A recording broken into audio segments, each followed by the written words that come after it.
Pirates of Bikini Bottom.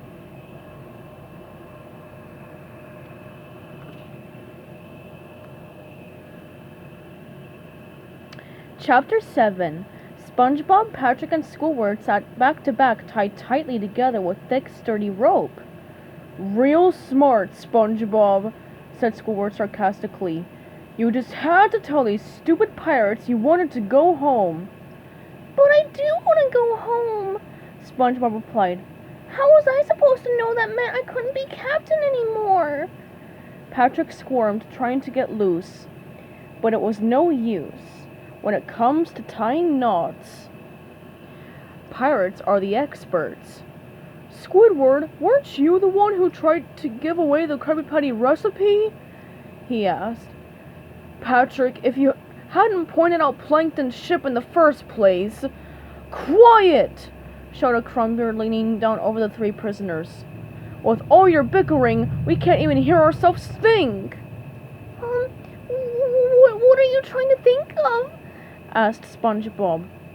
"A really good way to punish you," Roddy smirked.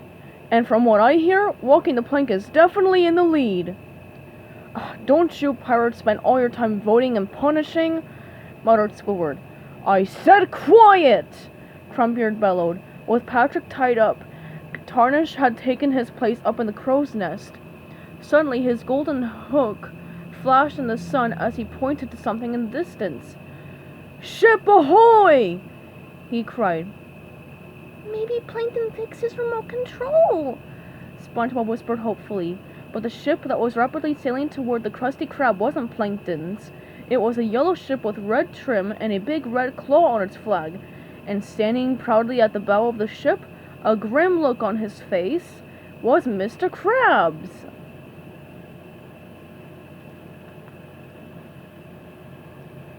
He sailed expertly right up alongside the Krusty Krab and jumped over the rail. Wasting no time, he walked straight up to Crumbeard, looked him in the eye, and said, "Arr, I want me restaurant back. It's how I make me money." The pirates were silent for a moment, and they started to laugh. "So you're going to steal our ship, old man?" jeered Roddy. "No," said Mr. Krab, shaking his head. "I'm going to trade you. Give me back the Krusty Krab and you can have the ship I used to find you." Tarnish came down from the crow's nest and pointed his hook at Mr. Krabs. "I've got a better idea," he said. "We'll keep the Krusty Krab and take the new ship too." The pirates roared their approval, but Mr. Krabs just stood there shaking his head. "I'm afraid that's not possible," he said. "You see, my secret weapon wouldn't like it." "Secret weapon?" said Crumbeard. "What secret weapon?" Mr. Krabs put his face very close to the big pirate's. "A land squirrel," he said in a low, even voice.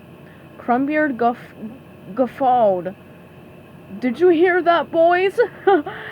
His secret weapon's a land squirrel!"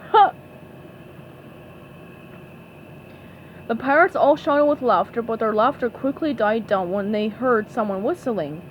It was Sandy. She stood on the deck of Mr. Krabs' ship, leaning against a statue of a pirate carved out of solid rock.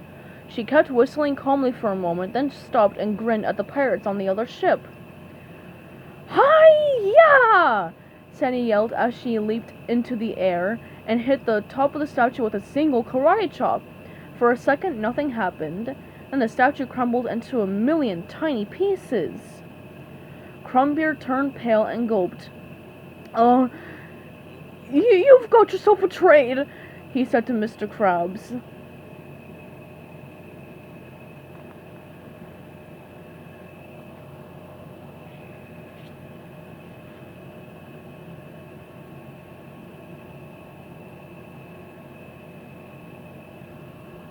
Stay tuned for Chapter 8, coming up soon.